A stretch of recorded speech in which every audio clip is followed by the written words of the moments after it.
Welcome to Chandru maths. Job alert express சீரிஸோட அடுத்த part பார்க்க போகிறோம். இன்றைக்கி நம்ம பார்க்க போகிற post SSC constable GD. So இந்த ரெக்ரூட்மெண்ட் ஒவ்வொரு வருஷமும் கிட்டத்தட்ட 40,000 50,000 வேகன்சிஸ் இருக்கக்கூடிய ஒரு ரெக்ரூட்மெண்ட். இந்தியாவிலே வந்து பார்த்தீங்கன்னா அதிகமாக வேகன்சி ஒவ்வொரு வருஷம் கொடுக்கக்கூடிய ரெக்ரூட்மெண்ட்டில் டாப்பில் இருக்கிறது இந்த ரெக்ரூட்மெண்ட் தான். ஸோ இந்த ரெக்ரூட்மெண்ட்டுக்கு தமிழ்நாட்டுக்கும் தனி வேகன்சி கொடுத்துருவாங்க. அதில் தமிழ்நாட்டுக்காரங்களை மட்டும் தான் செலெக்ஷன் பண்ணுவாங்க. கிட்டத்தட்ட 1000-2000 வேகன்சி தமிழ்நாட்டிலேருந்து வரும். ஓகே, ஸோ தமிழ்நாட்டுக்கு தனி கட் ஆஃப் இருக்கும். மற்ற ஸ்டேட்டோட கம்பேர் பண்ணுறப்போ தமிழ்நாட்டோட கட் ஆஃப் ரொம்பவே கம்மியாக தான் இருக்கும். இந்த ரெக்ரூட்மெண்ட்டுக்கு 10th கம்ப்ளீட் பண்ணியிருக்கக்கூடிய மேல் ஃபீமேல் 2 பேருமே அப்ளை பண்ணலாம். மாற்றுத்திறனாளிகள் இதுக்கு எலிஜிபிள் கிடையாது. ஏன்னா இது வந்து ஒரு போலீஸ் ஜாப் அப்படிங்கிறனால. ஸோ இப்போ இந்த ரெக்ரூட்மெண்ட் வந்து தமிழ்நாட்டில் இப்போ நிறைய பேர் வந்து ஆர்மி, நேவி, ஏர்ஃபோர்ஸ் ட்ரை பண்ணிட்டு அடுத்ததாக ஸ்டேட் போலீஸுக்கு, அதாவது தமிழ்நாடு போலீஸுக்கு ட்ரை பண்ணிட்டு கிடைக்காதவங்க கடைசியாக வந்து அவங்களுக்கு இருக்கக்கூடிய ஒரே ஹோப் வந்து பார்த்தீங்கன்னா இந்த கான்ஸ்டபிள் ஜிடி தான். அந்த மாதிரி நிறைய பேர் வந்து 15 எக்ஸாம் 20 எக்ஸாம் ஃபெயில் ஆகிட்டு கடைசியில் இதில் செலெக்ஷன் ஆகி போயிருப்பாங்க. ஓகே, ஸோ அந்த மாதிரி நிறைய பேருக்கு வந்து கடைசி ஒரு நம்பிக்கையாக இருக்கக்கூடிய போஸ்ட்டை பற்றி தான் இந்த வீடியோ நம்ம வந்து பார்க்க போகிறோம். ஸோ இந்த வீடியோவில் இந்த ரெக்ரூட்மெண்ட்டுக்கான எலிஜிபிலிட்டி என்ன, செலெக்ஷன் ப்ராசஸ் என்ன, சிலபஸ் என்ன, ஃபிசிக்கல் மெடிக்கல் ஸ்டாண்டர்ட் எப்படி இருக்கும் அப்படிங்கக்கூடிய டீட்டெயில்ஸை குயிக்காக பார்க்க போகிறோம். வீடியோவை ஸ்கிப் பண்ணாமல் ஃபுல்லாக பாருங்கள்.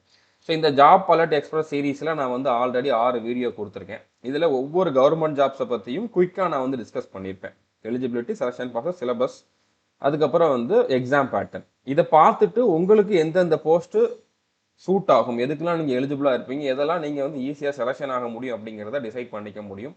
இது ஃபியூச்சரில் எல்லா எக்ஸாமையும் நான் வந்து கவர் பண்ணிடுவேன். இந்தியாவில் இருக்கக்கூடிய எல்லா கவர்மெண்ட் ஜாப்புமே என்னென்ன அப்படிங்கிறது வந்து நான் கவர் பண்ணிடுவேன். டைம் எடுக்கும், பட் இந்த சீரீஸை வந்து நீங்கள் ரெகுலராக பாருங்கள். ஜாப் அலர்ட் எக்ஸ்பிரஸ் அப்படிங்கக்கூடிய பிளேலிஸ்ட்டில் இந்த வீடியோஸ் அப்லோட் ஆகிக்கிட்டே இருக்கும். இது வரைக்கும் பார்க்காதவங்க பார்த்துக்கோங்க. ஓகே, இப்போ இதில் கான்ஸ்டபிள் ஜிடியில் எவ்வளோ வேகன்சி கடந்த 10 வருஷத்தில் வந்திருக்குது அப்படிங்கிறத கொடுத்துருக்கேன். இப்போ 2015 2026 வரைக்குமே கொடுத்துருக்கேன். ஓகே, ஸோ 60,000 60,000 50,000 50,000 50,000 46,000 அந்த மாதிரி வந்திருக்கு. நடுவில் 25 அந்த மாதிரி வந்து மெயின்டைன் ஆயிருக்கு. ஸோ மினிமம் 25,000 50,000 60,000 வரைக்கும் வேகன்சிஸ் வந்துகிட்டே தான் இருக்குது. ஒவ்வொரு வருஷமும் வந்துகிட்டு இருக்குது. அதுதான் முக்கியம். ஒரு 5 வருஷத்துக்கு ஒருக்கா அவங்க வந்து 1 லட்சம் வேகன்சி கொடுக்கறதுக்கும் ஒவ்வொரு வருஷம் 25,000 40,000 வேகன்சி கொடுக்கறதுக்கும் வித்தியாசம் இருக்குது. ஸோ நீங்கள் இந்த எக்ஸாமுக்கு டார்கெட் பண்ணுறீங்கன்னா இந்த வருஷம் இதுக்கு வேகன்சி வரணும். இல்லைன்னா எந்த யூஸுமே இல்லை. உங்களோட ஏஜ் பார் ஆயிடுச்சுன்னா எந்த யூஸுமே இல்லை. ஓகே, அதனால இந்த எக்ஸாமை நம்பி நீங்கள் படிக்கலாம். ஒவ்வொரு வருஷமும் இதில் பல்கான வேகன்சி வரும். தமிழ்நாட்டுக்கும் இதில் ஒரு குறிப்பிட்ட வேகன்சி கொடுத்துருவாங்க. ஓகே, ஸோ 1000-2000 வேகன்சி தமிழ்நாட்டுக்கு இருக்கும். அதில் தமிழ்நாட்டுக்காரங்களை மட்டும்தான் செலெக்ஷன் பண்ணுவாங்க. அதனால் இந்த எக்ஸாமை நீங்கள் நம்பி டார்கெட் பண்ணலாம். கண்டிப்பாக இதுக்குன்னு நீங்கள் படிக்க ஆரம்பிச்சிங்கன்னா ஒரு 60 நாள் 70 நாள் படிச்சிங்கன்னா கன்ஃபார்மாக உங்களால் போஸ்டிங்கும் வாங்க முடியும். ஓகே, இது எந்தெந்த டிபார்ட்மெண்ட்லாம் வேகன்சி வரும் அப்படின்னு பார்த்தீங்கன்னா CRPF, BSF, ITBP, CISF, SSB, NCB, Assam rifles, அடுத்ததாக வந்து எஸ்எஸ்எஃப், என்ஐஏ, இந்த மாதிரி டிபார்ட்மெண்ட்லாம் இதுக்கான வேகன்சிஸ் வரும். ஓகே, இதில் போஸ்டிங்குமே வந்து பார்த்தீங்கன்னா இந்தியாவில் எங்கே வேணாலும் போடுவாங்க. பெர்மனெண்ட்டாக தமிழ்நாட்டில் இருக்கிற மாதிரி இதில் போஸ்டிங் கிடையாது. ஒரு சில டிபார்ட்மெண்ட்டில் தமிழ்நாட்டுக்கு வரலாம், ஆனால் பெர்மனெண்ட்டாக இருக்க முடியாது. ஒரு 2-3 வருஷத்தில் திரும்ப மறுபடியும் வேறு ஸ்டேட்டுக்கு வந்து ட்ரான்ஸ்ஃபர் பண்ணுவாங்க. ஓகே, இதுக்கான ஏஜ் லிமிட் வந்து யூஆர் இடபிள்யூஎஸ்க்கு வந்து 23 வயசுக்குள்ளே இருக்கணும். ஓபிசினா 26 வயசுக்குள்ளே இருக்கணும். எஸ்சி எஸ்சினா 28 வயசுக்குள்ளே இருக்கிறவங்க இதுக்கு அப்ளை பண்ணலாம். இதுக்கு 10th பாஸ் பண்ணியிருந்தால் போதுமானது, ஜஸ்ட் பாஸ் பண்ணியிருந்தாலும் போதுமானது. ஓகே, செலெக்ஷன் ப்ராசஸ் ஒரு கம்ப்யூட்டர் பேஸ்ட் டெஸ்ட் இருக்கும், ஒரு எக்ஸாம் இருக்கும். அதுக்கு ஒரு கட் ஆஃப் வைப்பாங்க. அந்த கட் ஆஃப் கிளியர் பண்ணுறவங்களுக்கு ஃபிசிக்கல் டெஸ்ட் இருக்கும். ஃபிசிக்கல் பாஸ் பண்ணுறவங்களுக்கு வந்து மெடிக்கல் டெஸ்ட் இருக்கும். ஸோ மெடிக்கலில் குவாலிஃபை ஆகிறவங்களுக்கு வந்து ஃபைனல் ரிசல்ட் இருக்கும். ஓகே, ஃபைனல் ரிசல்ட்டுக்கு ஒரு தனி கட் ஆஃப் வைப்பாங்க. ஸோ அந்த கட் ஆஃப் கிளியர் பண்ணுறவங்களுக்கு தான் வந்து இதில் போஸ்டிங் கிடைக்கும்.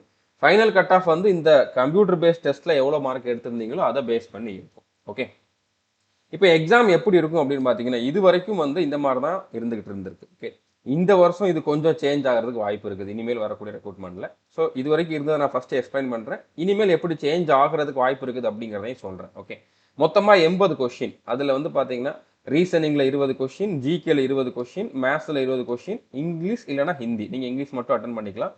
ஸோ இங்கிலீஷில் 20 கொஷின். ஸோ ஒரு கொஷினை கரெக்டாக அட்டன் பண்ணால் இதில் 2 மார்க், தப்பாக அட்டன் பண்ணால் 0.25 மார்க் தான் மைனஸ் ஆகும். நெகட்டிவ் மார்க்குமே இதில் உண்டு.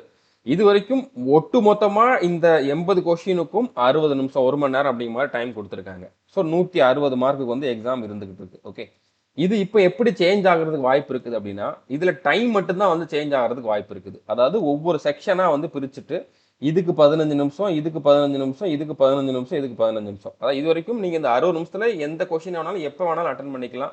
மேத்ஸுக்கு ஒரு 1/2 மணி நேரம் கொடுத்துட்டு மிச்சம் இருக்கக்கூடிய 1/2 மணி நேரத்தில் நீங்கள் மற்ற கொஷின் அட்டன் பண்ணலாம்.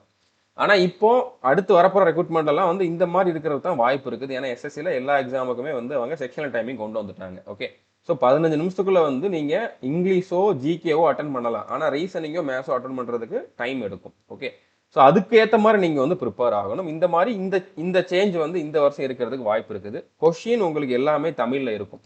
இந்த இங்கிலீஷில் வர்ற 20 கொஷினை தவிர மற்ற எல்லா 60 கொஷினுமே வந்து பார்த்தீங்கன்னா உங்களுக்கு தமிழ்லையுமே கேட்பாங்க. நீங்கள் அப்ளை பண்ணுறப்ப எந்த லாங்குவேஜ் கொடுக்குறீங்களோ அந்த லாங்குவேஜில் கொஷின் கேட்பாங்க.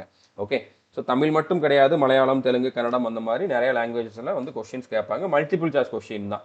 ஒரு கொஷினுக்கு 2 மார்க்குனால நீங்கள் வந்து அதுக்கு ஆன்சரை வந்து பேப்பரில் எழுதுகிற மாதிரிலாம் இருக்காது. ஒரு கொஷின் 4 ஆப்ஷன், 4 ஆப்ஷனில் எது கரெக்டான ஆப்ஷன் அதை நீங்கள் சூஸ் பண்ணுற மாதிரி தான் இருக்கும். ஈஸியாக தான் இருக்கும். ஓகே, என்சிசி கேண்டிடேட்டுக்கு போனஸ் மார்க்கும் உண்டு.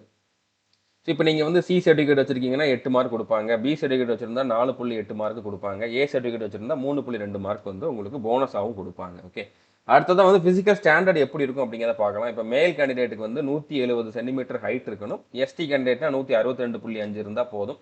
செஸ்ட் 80 சென்டிமீட்டர் இருக்கணும். 5 சென்டிமீட்டர் வந்து எக்ஸ்பான்ஷன் ஆகணும். அதாவது விரியறப்போ 5 சென்டிமீட்டர் வந்து விரியணும். எஸ்டி கேண்டிடேட்டுக்கு 76 செஸ்ட் இருந்தால் போதும். அவங்களுக்கு 5 சென்டிமீட்டர் விரியணும். ஓகே, ஃபீமேல் கேண்டிடேட்டுக்கு ஹைட் மட்டும் தான் செக் பண்ணுவாங்க. 157 சென்டிமீட்டர் மினிமம் இருக்கணும். எஸ்டி கேண்டிடேட்னா 150 சென்டிமீட்டர் இருந்தால் போதுமானது. அதுக்கப்புறம் இதில் வந்து ஃபிசிக்கல் டெஸ்ட் எப்படி இருக்கும் அப்படின்னா, மேல் கேண்டிடேட்டுக்கு வந்து 5 கிலோமீட்டர் ரன்னிங் 24 நிமிஷத்தில் கம்ப்ளீட் பண்ணணும். ஃபீமேல் கேண்டிடேட்டுக்கு 1.6 கிலோமீட்டர் ரன்னிங், அதாவது 1600 மீட்டர் ரன்னிங் 8 நிமிஷம் 30 செகண்டில் கம்ப்ளீட் பண்ணணும். ஓகே, ஸோ இந்த ஒரே ஒரு ஈவெண்ட் தான் இதில் நீங்கள் பாஸ் பண்ணால் போதும். இதுக்கு வந்து உங்களுக்கு மார்க்லாம் கிடையாது. அடுத்தது மெடிக்கல் டெஸ்ட் எப்படி இருக்கும் அப்படின்னா, இதில் கண்ணாடி போட்டிருக்கவங்க எலிஜிபிள் கிடையாது. 2 கண்ணிலையுமே உங்களுக்கு விஷன் நல்லா இருக்கணும். பெட்டர் ஐயில் 6/6, ஒர்ஸ் ஐயில் 6/9 இருக்கணும். பெட்டர் ஐனா வந்து நீங்கள் ரைட் ஹேண்டர், வலது கை பழக்க முடியவர்னா உங்களுடைய வலது கண் தான் வந்து பெட்டர் ஐ. இடது கை பழக்க முடியவர்னா இடது கண் தான் பெட்டர் ஐ. இன்னொன்று ஒர்ஸ் ஐ. ஓகே, ஸோ இந்த மாதிரி இருக்கணும். கலர் பைனஸ் இருக்கிறவங்க இதுக்கு எலிஜிபிள் கிடையாது.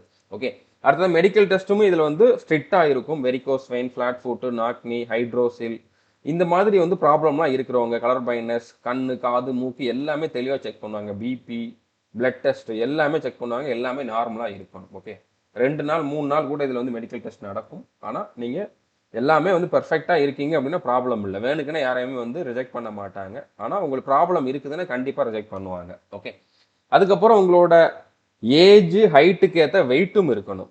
நீங்கள் யூடியூப்பில் எஸ்எஸ்சி ஜிடி ஹைட் வெயிட் சார்ட்டுன்னு சொல்லி சர்ச் பண்ணாலே நம்மளோட ஷார்ட்ஸ் வீடியோ ஒன்று வரும். அதை பார்த்தீங்கன்னா எப்படி இருக்கும்னு அப்படிங்கிறத தெரிஞ்சுக்க முடியும். ஓகே, ஸோ சிலபஸ் பற்றி நான் வந்து இதுக்கான கம்ப்ளீட் வீடியோ கொடுக்குறப்ப நோட்டிஃபிகேஷன் வர்றப்போ தெளிவாக எக்ஸ்பிளைன் பண்ணுவேன். இப்போதைக்கு மேலோட்டமாக நீங்கள் பார்த்துக்கலாம் என்னென்ன டாபிக்ஸ்லேருந்து கேட்பாங்க அப்படின்ட்டு. ரீசனிங், அடுத்ததான் மேத்ஸில் வந்து அரித்மெட்டிக் மட்டும்தான், அட்வான்ஸ் மேத்ஸ்லாம் கிடையாது. அல்ஜீப்ரா, ட்ரிக்னாமெட்ரி, ஜியாமெட்ரிலாம் கிடையாது.